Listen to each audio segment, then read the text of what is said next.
this time of life, we're in the classic sandwich moment where we've possibly got kids or grandkids, and then we may have ourselves, our own health, our spouse's health, dear friends' health, parents' health, and passing away, and all the things. So there's a lot going on, and this season is rife with, again, family visits or guilt around not having a family visit. There are also often negative comments that are made at this time of year by family who are struggling themselves, probably, but maybe more or less aware. So, coming over for a meal and criticizing the meal, criticizing your cooking, criticizing how tidy your home is, criticizing the way you look. I can tell from some of the smiles and nods, this is not just me who's experienced these things. It's that time of year. And also, we've got young kids, and there's, pressure to attend all the concerts, and I don't want to miss a minute. I do not want to miss a minute of them singing on stage and all the cuteness, right? And in the moment, it's wonderful, but it's one more ticket to buy, one more place to go, one more crowded parking lot, one more plate of cookies that I've made for an event, et cetera, et cetera. So there's lots that pressures us at this time of year. And also, it's a dark time of year. I mean, we all, or many of us, put up lights and enjoy the merriment, maybe even burn a candle. But the truth is that a lot of animals are hibernating, right? And the sun goes down at 4:30. If you've ever looked at your app, I used to joke about 4:30, but it actually is 4:30. I'm picking up my kids at between 4:30 and 5 from after school care, and it's pitch black out there. So, or getting there. So, it's a time of year when our energy quite naturally is lower, right?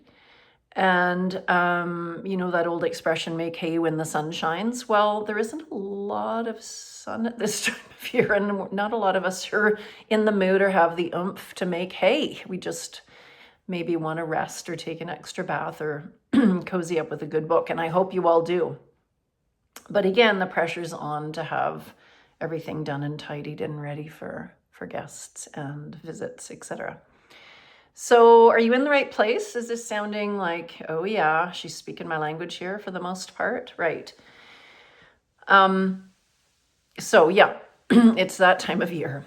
And so, how can we take care of ourselves at this time of year? And by the way, I do have a handout for you. Again, we can cover more territory in the longer course, which I hope at some point you'll take. But even for today, there's some things that you can kind of ponder and look back at. So one of the things that I've been teaching in the longer course that's still happening on a different day of the week right now is talking about recognizing our boundaries. Right? It's not just about actually expressing them. And there's a lot of things on social media these days about just speaking your truth. And, sometimes we don't know what our truth is, really. We're not sure because there's mixed feelings around, sometimes we fantasize about what the holidays are going to look like. They really are going to be merry and bright this year. But the truth is that possibly your brother-in-law is going to drink more than anybody wishes he would, or again, your mother's going to make comments about your way to your home, or your dad's going to make off-color remarks. Like, people are going to be themselves during the season, and it isn't necessarily easy for those folks that we are in touch with either, meaning that they may have more stress, and then their patterns and their negativity or whatever it is that comes forward that's not easy for you or others around them come forward as well. So how do we manage? How do we cope? How do we navigate? So boundaries are how we define ourselves, right? It's not just about how do I say no to someone, although gosh, sometimes that's very necessary and important and empowering. But it's also about what we say yes to. right? What do we want? Sometimes we are crystal clear to the point of wanting to throw a big old-fashioned tantrum about what we don't want anymore. And we're not 100% sure, though, about what we do want, because we don't actually have the time or the bandwidth, or haven't sat and contemplated, oh, well, what would it look like if I, for example, limited a particular holiday event to 2 hours instead of 5, right? Or, what would I do with that time? How would I feel? We're so accustomed to feeling potentially drained or frustrated or irritable, or just like battening down the hatches, waiting for somebody to say something and thinking, oh God, what am I going to say back? Or what am I not going to say back? Or how am I going to smile to that person while they're insulting me or my family or my parenting? What are boundaries? So boundaries are things that we can express, but they're also things that we need to potentially organize in advance. But they're also meant to be flexible. There is a time and a place. I remember one of my teachers saying, nothing like a good wall when you don't have boundaries. And what she meant by that was that sometimes when we're not sure about our boundaries, we either go one way. I don't know if this was implicit in her statement, but how I interpreted it over the years since is we can either go into, oh, never mind, it's just not worth it. I'll just let them be however they are, and I'll just suck it up, take it in, deal with it, possibly a retort back, talk about it with my roommate or my partner or my husband or my whoever afterwards, and complain and feel drained and watch a whole bunch of Netflix and eat some treats and right, and not look forward to the next time we see them. But we also can empower ourselves by taking our time, and man, it's the most freeing and liberating. I'm speaking from not just professional but deeply personal experience, and I am a work in progress like everybody else, but I have had moments where I have stood forward, spoken forward, said something, or said excuse me while I leave the room, and gone and had some breaths or a walk around the block or whatever I need to do. And I've taken care of myself. And honestly, there's nothing more liberating, nothing finer in life than taking care of ourselves in these moments.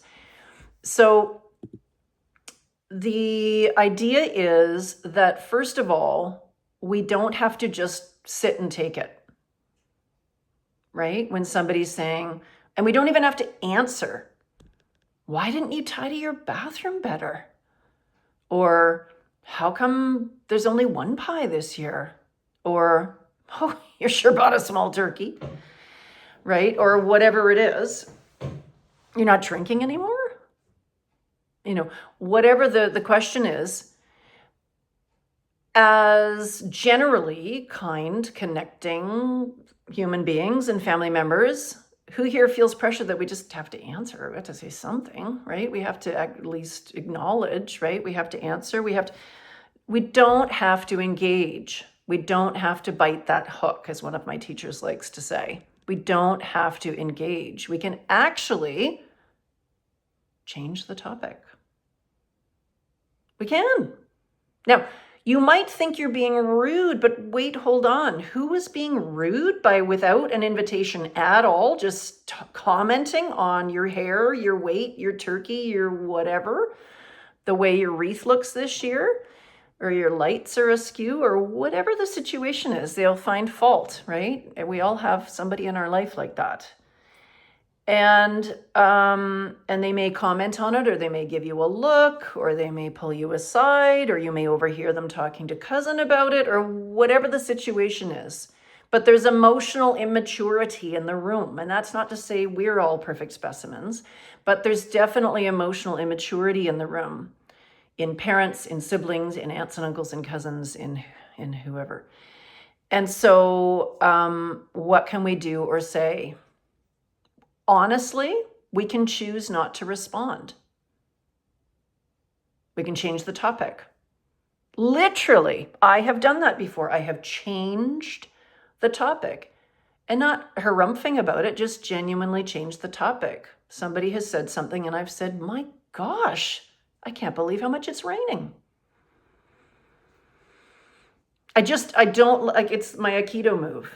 I just let it wash past me and I say what I want to say. Don't we see movie stars and singers and politicians and whomever on, on these talk shows? People change the topic all the time. They answer what they'd like to say. They've been told to promote their next movie and somebody asks them about their personal life and they do or do not respond about their personal life. They may take a moment to take a breath, but they do or do not respond. And then they say, my next album is coming out January 1st. I can't wait. Right? We don't have to engage in that yucky conversation. We really do not. Here's another favorite tip or quote that I like from a more recent person I've been following. And he says, let your first, I always like to give multiple options because not everything will resonate or jive for what you want to do over the holidays with whomever you're dealing with. This person, he's a lawyer and he works in personal development, but he's learned a lot from practicing the law. He says, let your first full sentence be breath. So I think the other thing we do is we don't just put pressure on ourselves to say something, either snide back or, something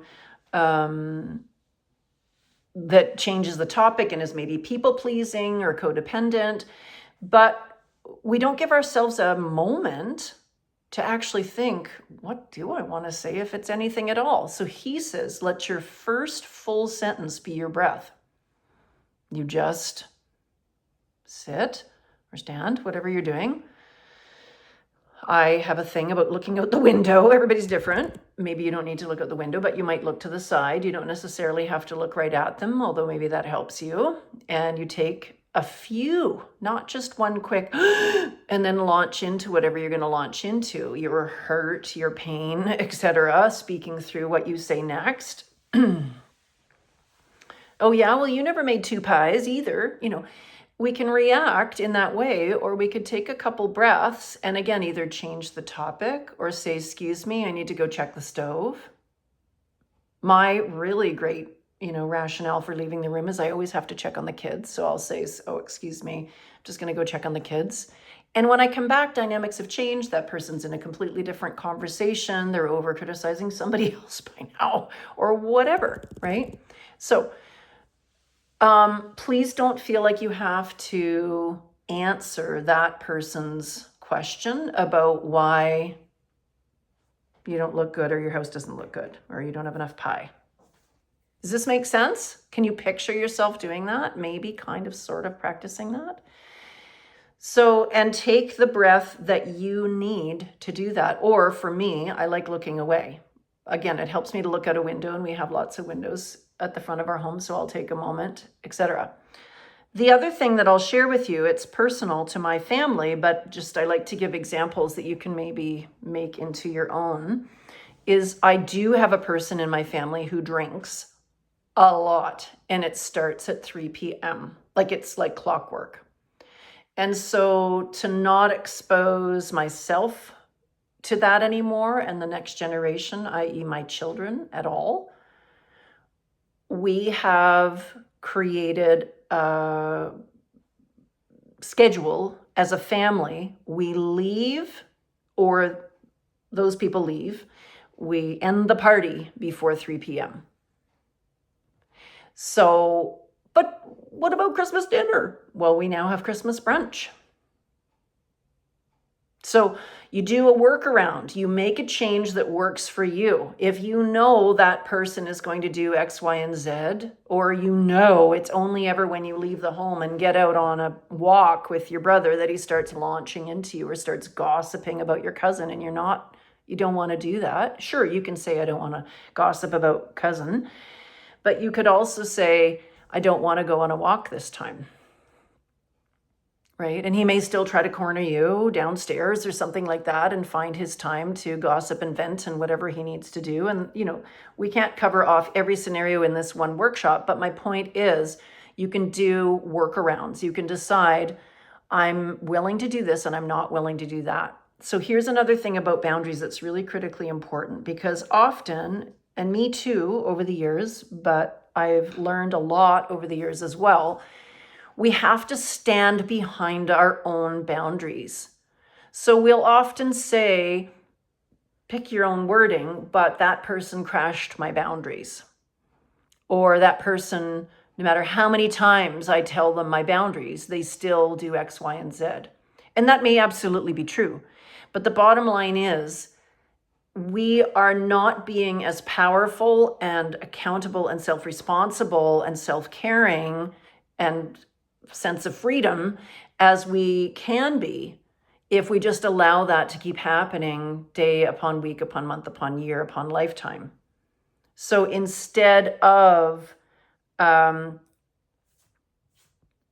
that happen over and over again, what are we going to do about it? Are we going to make a change? Again, the scheduling change has really helped. Am I disappointed that we can't have a nice twinkly evening together with my family? You betcha. But it's not worth it. It's honestly not worth it. It gets ugly if we leave it, if we stay. And no matter how many people say, but we're family. Anybody heard that before? But we're family, but you're my sister. But, I heard from one of my parents, but you're our daughter. Awesome. And you're also my parent. And what you were saying and doing didn't work for me at all. And so, yes, we are blood relatives. And thank you for bringing me onto the planet. And that doesn't mean I have to put up with X, Y, and Z, whatever that is. So, boundaries, we can think about them ahead of time as well. So here's something I've been sharing recently. Something called the tactical edge. And it's actually something that I learned from an old friend of mine who was a lawyer who worked very closely with the Vancouver Police Department. I don't know if they still do this. I can only speak from 20 years ago. But man, has this come in handy for me over the years. And a number of my participants in classes and a number of my personal patients and family members, I like sharing it. So the tactical edge creates a tactical edge. So what you do is you think ahead of time. And don't get me wrong, things catch us off guard. We do our best, right? And one of the ways that we can do our best is to not get into 10 out of 10 fight or flight or freeze or people-pleasing mode by practicing mindfulness in advance and working preventatively so that we've got a bit more room to have people say things to us and not go to pieces or not fall apart or not feel like, oh my God, the whole day is over, or not feel like we're 2 years old again or 7 or 17 or whatever. So I'll talk you through that in a minute, but I want to share the tactical edge. So the tactical edge is something that we can prepare for in advance. If you know you have a dad, a sister-in-law, a whoever, who you know is going to say X, Y, or Z, right? Or is going to be a particular way or create havoc or drama or whatever in a family situation, you can sit down and think through what your bottom line is. Not an ultimatum for them. We're not going to try to force anybody to do anything. We're going to figure out, and take your time with it, you're going to figure out what are you willing and not willing to do with or for this particular situation or person. So as an example, I had, and this does happen, I had a male patient years and years ago when I was in family practice who crossed doctor-patient boundaries. I won't get into the details. But the bottom line was, after speaking with some colleagues, for my own safety, I was quite clear I was no longer going to provide him care. He needed to switch to one of the male doctors or leave the practice. And I told him that. So here's how it works. I said, Mr. So-and-so, I will no longer be providing your care, your medical care. And he did not, but we're family, but he did, but you're my doctor. And, and I said, Mr. So-and-so, so this is the tactical edge, you repeat yourself. Mr. And I just very neutrally, I didn't get into it and say, I know, but you were this way and you were that way and I felt scared around you and I didn't do any of that. I just calmly and neutrally said, Mr. So-and-so, I will no longer be able to provide your medical care. But I thought we had a thing going. I thought we got along really well. You're the best doctor I've ever had. Blah, blah, blah. I love coming here. The whole thing. Mr. So-and-so, I will no longer be able to provide your medical care. So I was clear on what the bottom line was. There was no wiggle room. There was no, well, if he says a certain thing, I guess I could cave in and provide his care a little bit longer, or only if he does or doesn't do this. I was past all of that. We had tried a number of different things. I'd had colleagues in the room with me to make it safer and all this, but it wasn't working. So I repeated that 3 times, and then he was quiet, and he's like, oh, I guess I need to find a new doctor. That's right. So he did the but we're family thing in his own way. But you're my doctor, but you can't leave me stranded. Well, there's 3 other male doctors. All the things he tried to hook me. And I just was Teflon. I didn't allow the hooks to go into me. And I just slowly and clearly and neutrally, I didn't get all head up about it. I mean, don't get me wrong, I was a bit nervous. But because I had kind of thought about it in advance, I don't remember if I practiced saying it out loud, but I had thought about it in advance. I knew what the bottom line was. It actually went easier than I anticipated. And after 3 times, he understood and he stated in his own words what was going to happen. And then it was over. And from experience now, because that was not quite 20 years ago, I will share with you from my own experience of using this a number of times. And like I said, family, patients, all the people in my life, I don't think I've had anybody go past having to repeat themselves 3 or 4 times. And then the other person will get it on some level. They'll either understand or they won't understand. They'll walk off in a huff. It's not always a beautiful thing, right? As I like to say, it's not always sunshine and roses and everybody hugs afterwards, right? But that wasn't the point of that for me. The point was I was no longer going to provide his care. And that worked.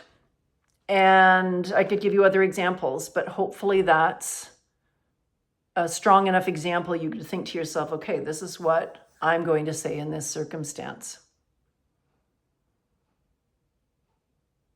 So it was about what I was going to do. It wasn't if you do that one more time, I'm not going to, or I am going to, or I'm going to call the police, or it wasn't anything about that. It was just, I'm done. So if you can think about something like that for yourself and plan in advance, or maybe there's 2 or 3 examples. Again, it was quite liberating, especially because I didn't have to fight for it. I wasn't explaining myself. I wasn't going on and on. I was just clear and concise, and he did hear me eventually. Is that helpful? I don't know. I'm pretty sure that's on the handout, but I'll make sure to add it if it isn't. Okay, any thoughts or questions so far? Is it helpful for me to just share examples like this, or did you want to share your own questions or observations?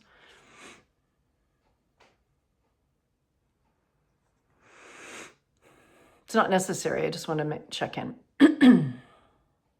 Okay. So one of the reasons that we drink or eat or binge Netflix or, we all do our things, is because our stress level gets high, right? It's a way of making ourselves maybe feel better temporarily sometimes when things are happening over the season. Again, it's not just necessarily people, it can be expenses. This is a time of year when a lot of us are buying extra things. Again, whether it's gifts or whether it's one more guitar concert or whatever it is to get right. There's just all these wonderful invitations, but it all happens at once. And so our bank account or our Visa bill can really get on top of us. And so what can we do in circumstances like that? So I like to talk about mindfulness and stress reduction practices. You still may watch your Netflix. You still may smoke or drink or eat one more shortbread cookie. Okay, but can we do it with a little more awareness and consciousness and a sense of choice? Even just a little bit. It all adds up over time if we keep practicing. So we're going to do a mindfulness practice today that I love. And those of you that have worked with me before, you probably know it or remember it.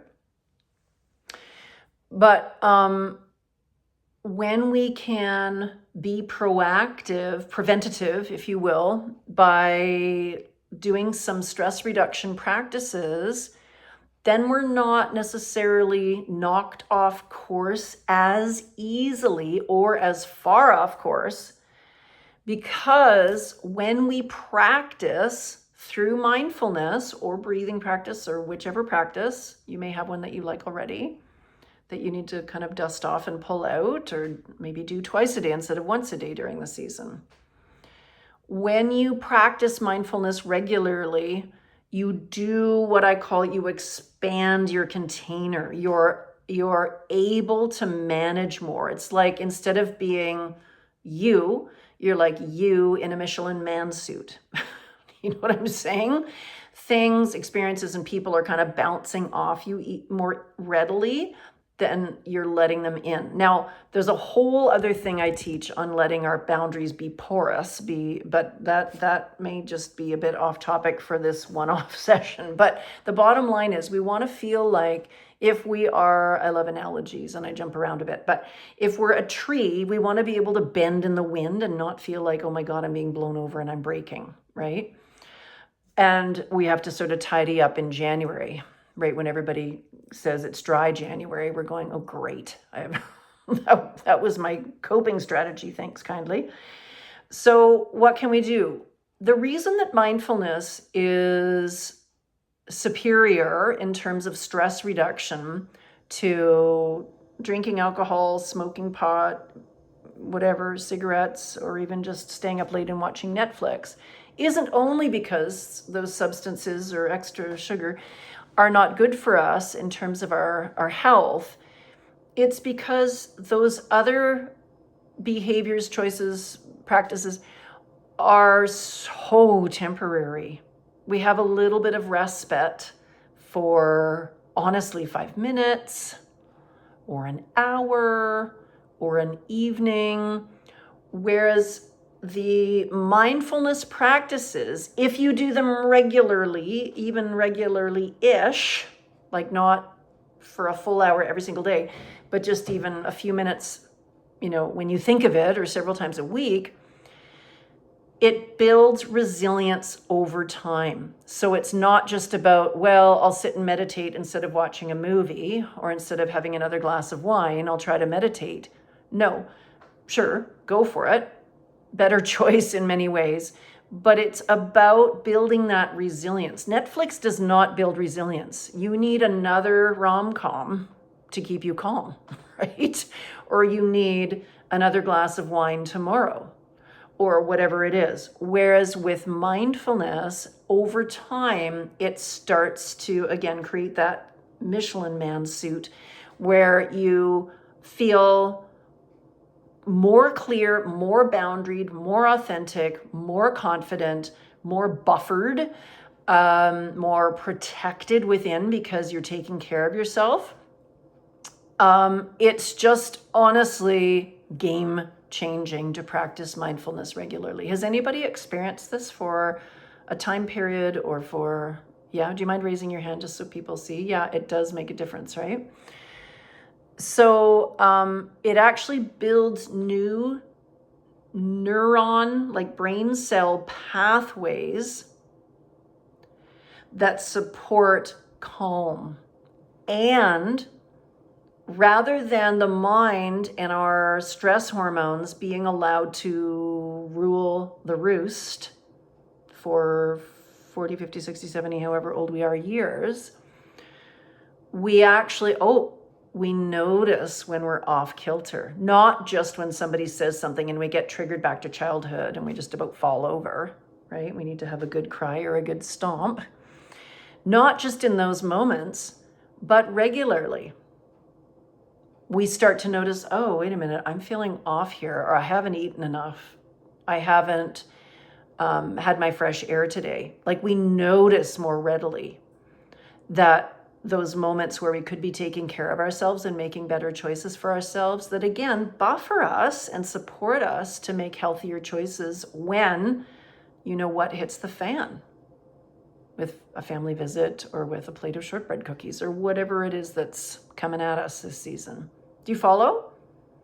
So the more that we practice, the more that we breathe, the more that we practice noticing when we meditate, noticing that we're not at home, so to speak, within ourselves. We're out planning Christmas dinner or vacation in February, or, oh my gosh, my cousin is visiting. Whatever it is we're planning or worrying about or regretting or all those thoughts, instead we're focused on our breath.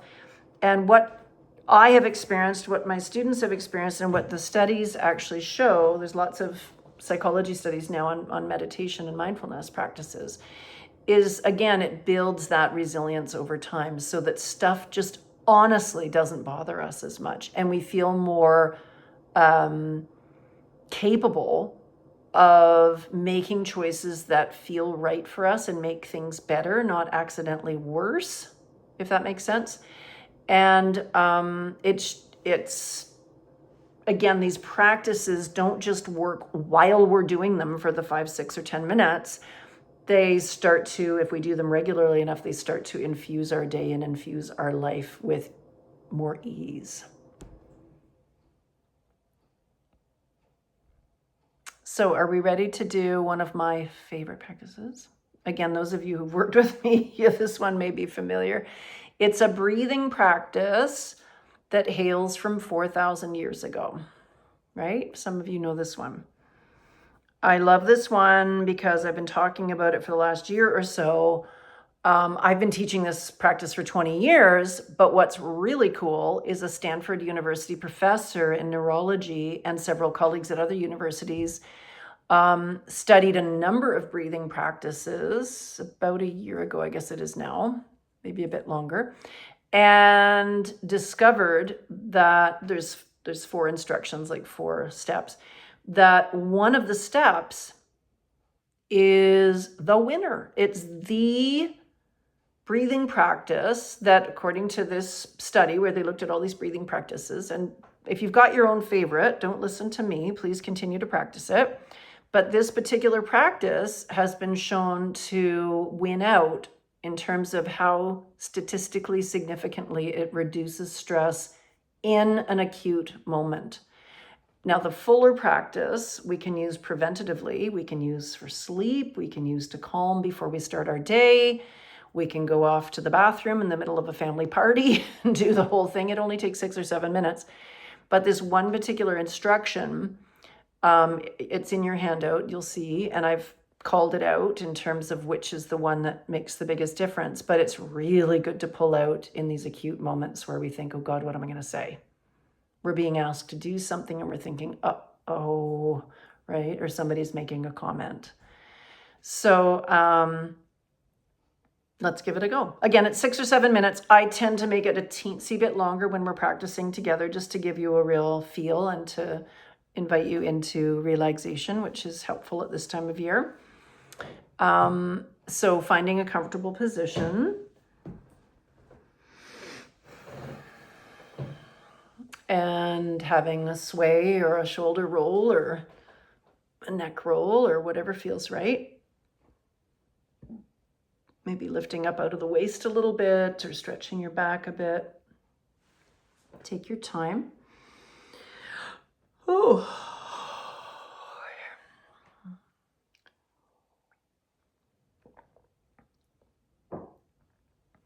So again, there are four, and this has stood the test of time, 4,000-year-old practice, people, right? This is not the fly in, what's the expression? Fly in the pan? No, fly by night.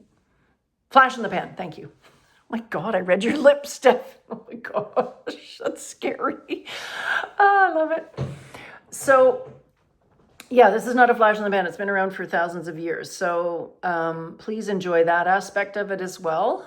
But when you're ready, I do recommend, I mean, you do you, as they say, but I do recommend legs uncrossed, arms uncrossed, everything uncrossed, and just letting your arms rest either in your lap or by your sides, feet flat on the floor if that's how you're positioned. Maybe you're on a couch or something, I'm not sure.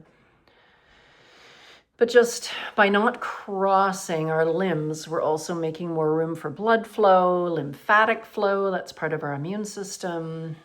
From a Chinese medicine perspective, where this comes from, flow of qi or life force or energy, if you believe in those things.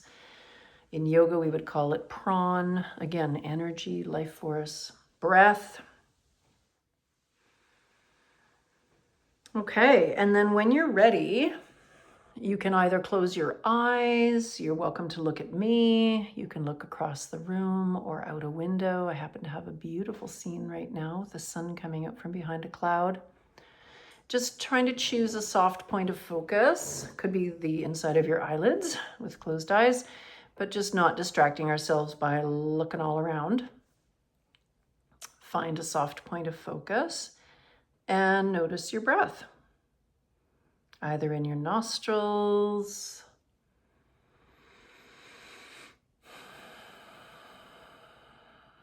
or if that's not so easy or you're stuffed up, noticing the breath in the mouth or throat, or maybe in the chest, or the upper back, or under your arms, your tummy. It doesn't really matter where you notice your breath. Just please notice your breath, wherever your imagination most easily lands. And we're going to work through our way through, just slowly but surely work our way through these 4 instructions and see how you do. And maybe you like one better than another. And fair warning, again, not everything is roses and sunshine. Sometimes when we take the time to relax, things can bubble up from what I call the bottom of the soup pot. So sometimes people are thinking, geez, I'm supposed to be relaxing here, and now I'm feeling more tense. Or you've got anger or disappointment or frustration arising. That's okay. I'd rather that it arise and you kind of let it off the top of the soup pot than try to push it down or question it harshly or judge it or judge yourself. Just let whatever's present be there. Again, it's a tough time of the year in certain ways. And I'm sure there are lots of feelings that you haven't maybe taken the time to connect with. So just let yourself flow. Let your emotions be in motion. So we'll work with the first instruction first, and that is to take a full breath, but not so much your eyeballs are bulging, just a fuller breath than normal perhaps, and then pause before breathing out again. Could be through your mouth or nose, doesn't matter. A nice full breath in without overdoing it. Pause honestly for a heartbeat or two, not long, and then breathe out again.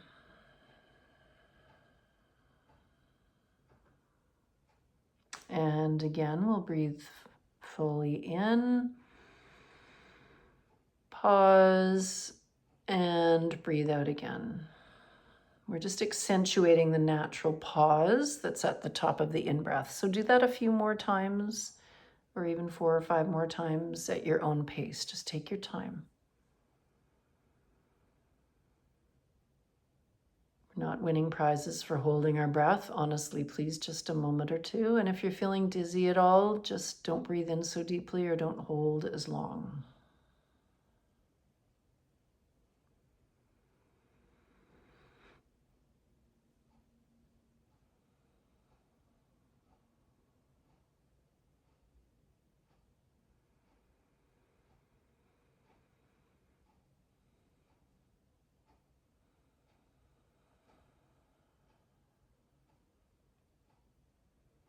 And finishing the one that you're on, we're going to move to instruction number 2. You can kind of breathe normally in between while I'm talking. So for the second instruction, you take a nice full breath in and out, no pausing at the top, just a nice full breath in and out. And then pause after you've breathed out for a moment or two until you want to or need to breathe in again. Again, a nice full breath in and out. No rushing, just take your time in and out. And pause. Again, there's also, we don't notice it necessarily, but there's a natural pause at the end of the out breath. So we're just noticing it, maybe accentuating it a moment longer before we breathe in again. I'll say it one more time. We breathe in and out fully.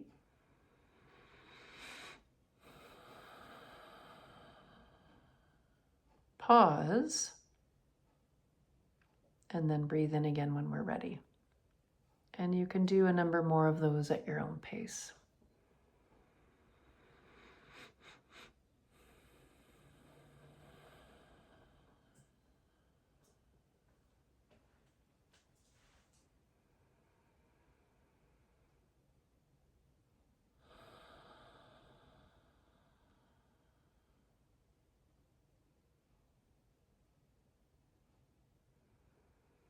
And we'll finish the round that we're on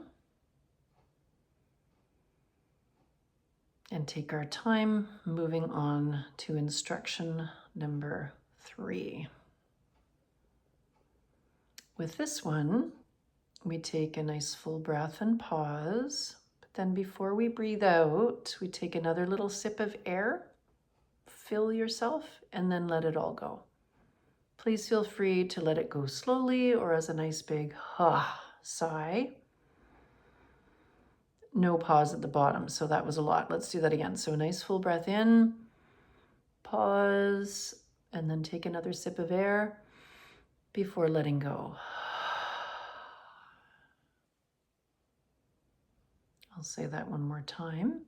Nice full breath in, pause, breathe in again, and let it go. Mine always comes out as a bit of a rush, but you're welcome to take your time breathing out. And we'll do several more of those at your own pace.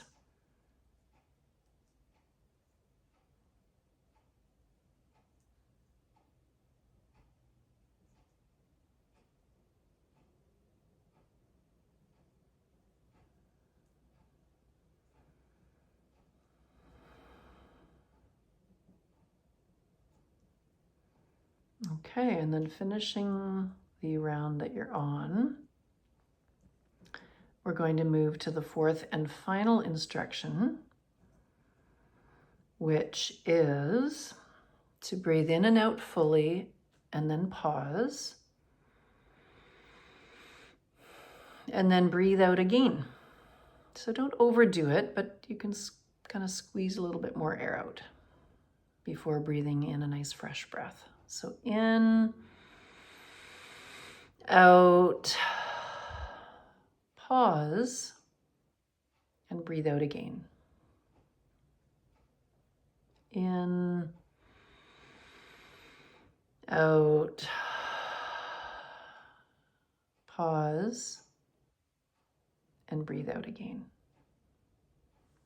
And take your time doing Several more of those.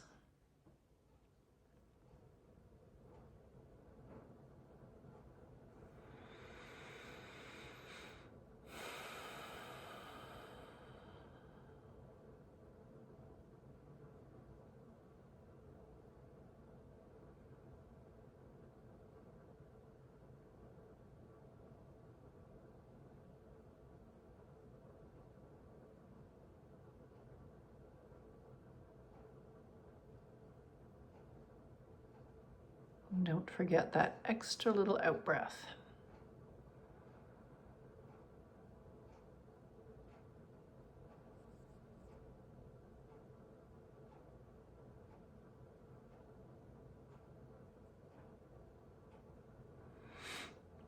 And completing the round that you're on, this practice is complete, but we'll just sit quietly with our eyes closed or gazing down or quietly across the room.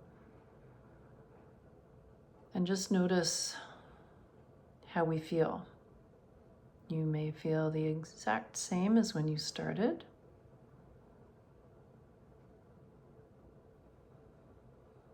You may feel somewhat more relaxed, or maybe you're noticing your tiredness, or a particular thought or feeling that's trying to send you a message. You may feel, like I said, that maybe some good feelings or some not so good feelings are saying hello. That's okay. Try not to judge. I know we all want to feel joy, but honestly, sometimes we just need to allow other feelings to move through.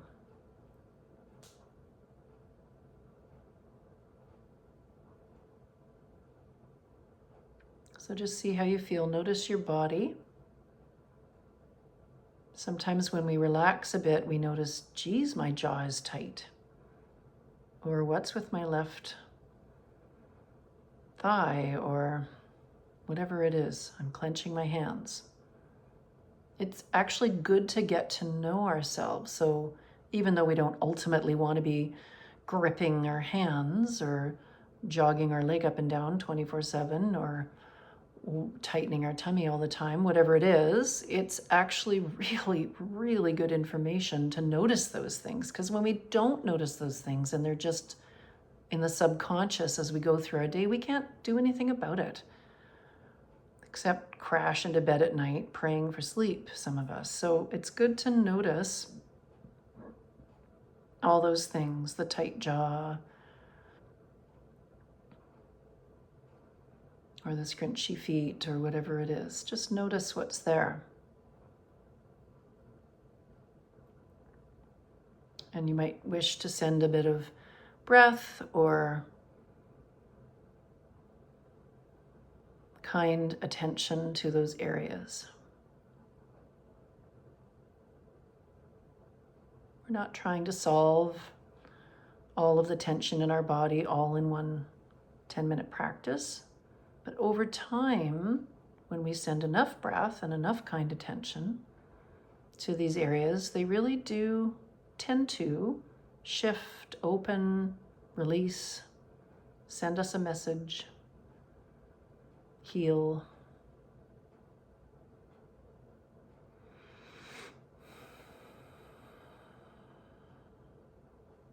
All right, so I like to do this at the end of my practices. This is an invitation, not a command, but I like to take a breath or two that feels really good to me, kind of like a favorite sip of tea or hot chocolate or whatever you enjoy drinking.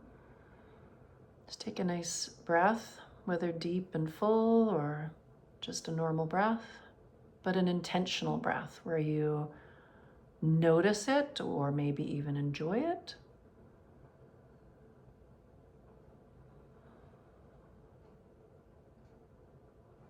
A little gift to yourself.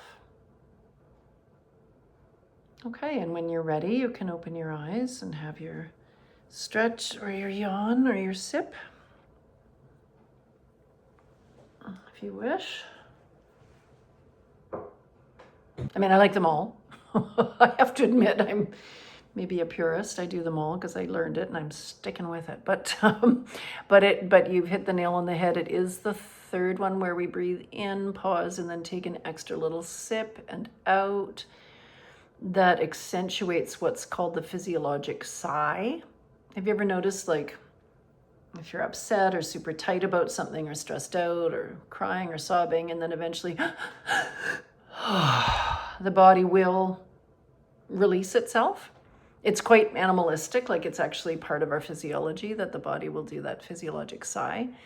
That's the one that's built into this practice, and it's the number 3. So that third one, if I'm really in a tight situation where there's no time for all 4, picking the kids up after school or something's going on and I just need a quick moment, or B, that really like a super intense moment, no matter how long it is. That's a good one. Which one?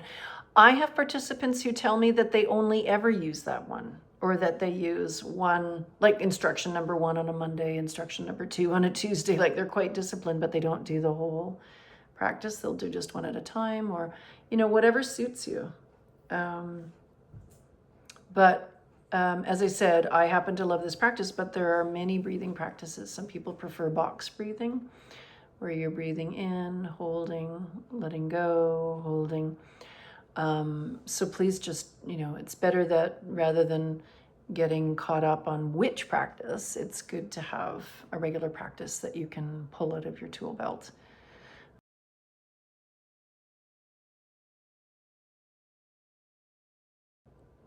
Good, important, thank you, observation and question. And I disagree with you. I think cats get everything, but that's me. Speaking of which, I did have a time period in my life, honest to God, where a cat was, I was going to say my best friend. I almost want to say my only dear friend for a time period. Yeah. And, she heard everything. And, I would talk to her in tears and whatever. So a little less lonely, but, and maybe not everybody experiences this, but I really experienced some kind of listening or some kind of connection or love, or who knows. But pets can be a really welcome member of the family, right? But this was in the past. Dear girlfriend who at a certain point, it was a horse actually. She just was, I want to say, almost taking a break from humans. Oh, hello.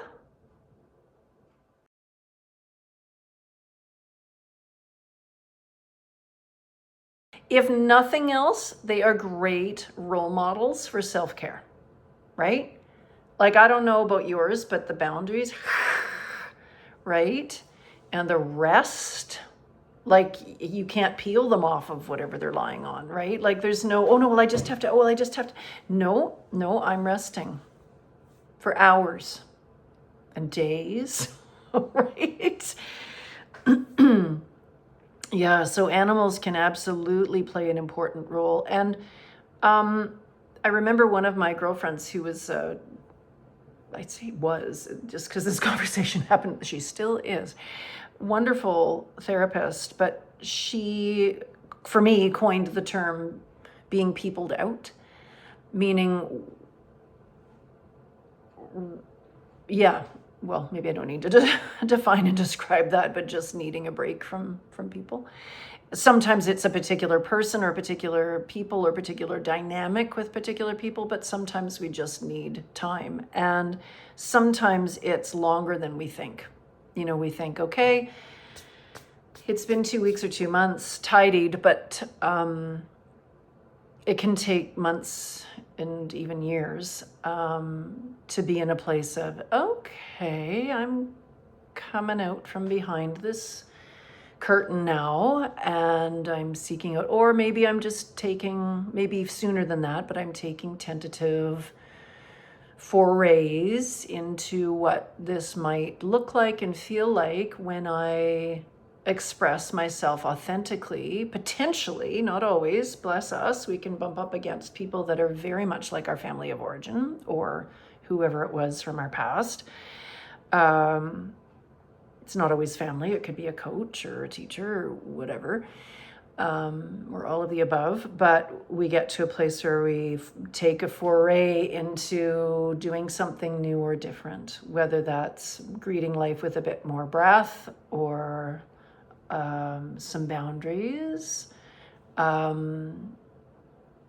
depends, or just with some authenticity, like actually being in life, feeling lonely. And it's not about, and don't get me wrong, I relate to you there, around feeling lonely. And at the same time, like it's a both and situation. As people say these days, two things can be true. We can be lonely and still really clear that that was or ongoingly is the right choice for us. And that it may be the choice that we make for the rest of time, whatever that choice is. Maybe it's taking a break from, I've taken breaks from family members. For me, everybody's different. Some people, it's a no contact situation for the rest of time. For me, it was for a significant chunks of time, but then I came back, and that's what I mean by boundaries being what I call porous. Call it what you will, I guess flexible, in the sense that I reassessed, and sometimes it is not right, and we know it in our gut and our soul. It's not right to come back to a conversation or a letter or an encounter of some kind. And then sometimes, at least for me, with both of these folks in my life, it felt right to dip a toe in again and see what it was like to be the new me. I mean, not enlightened me, but still the new kind of refreshed. I've spent time contemplating, I've spent time meditating, I've spent time with a counselor, a coach, whatever it was. And then I come back with a fresh perspective because I haven't been caught up in whatever dynamic or enmeshment or codependency or just yuckiness, right, that can't quite be named in this moment. And then, okay, that person has or has not changed or matured or still doesn't understand. And I still want to have them in my life in this particular way, or nope. So it's what I really have learned a lot from over the years is checking in with myself over and over and over and over again.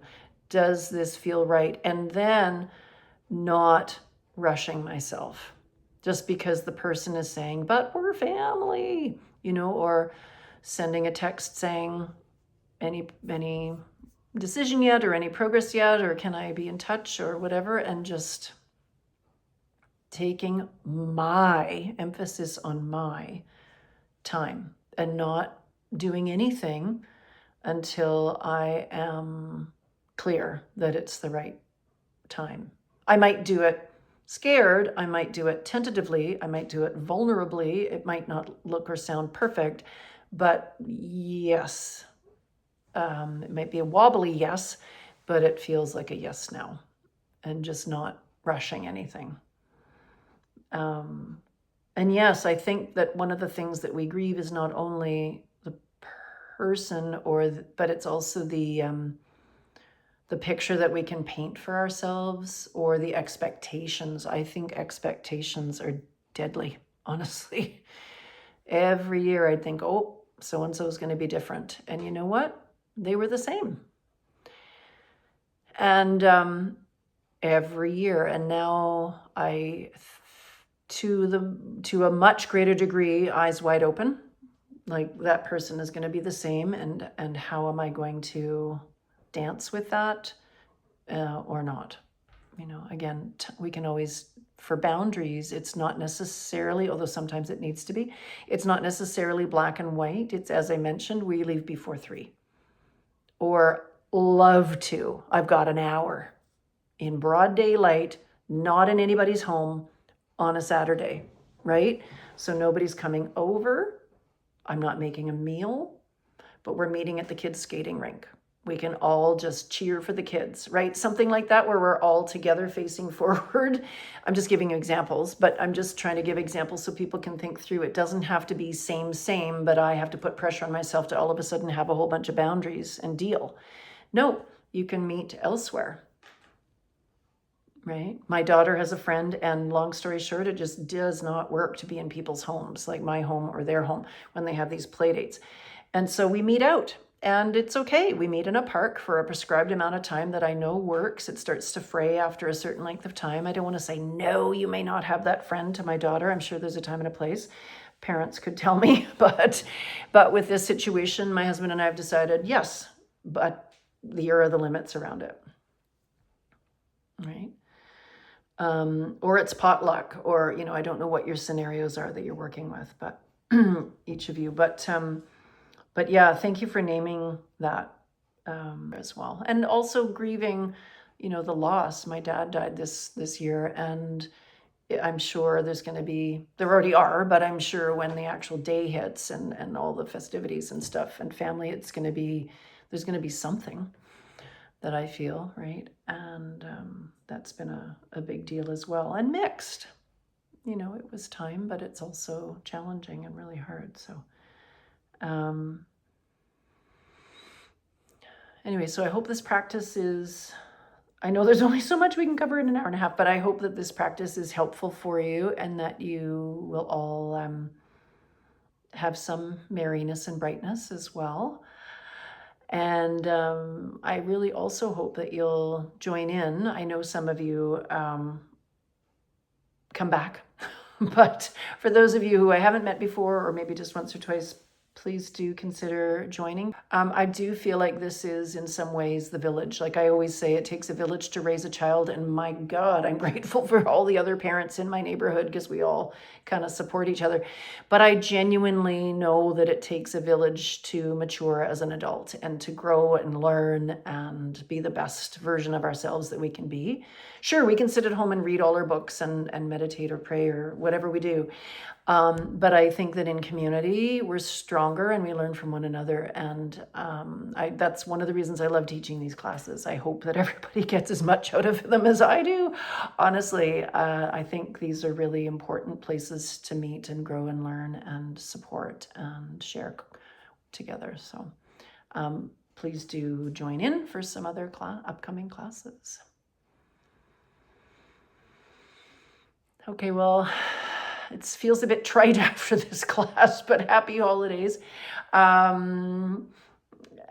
wish you all really well through the season and hope to see you soon.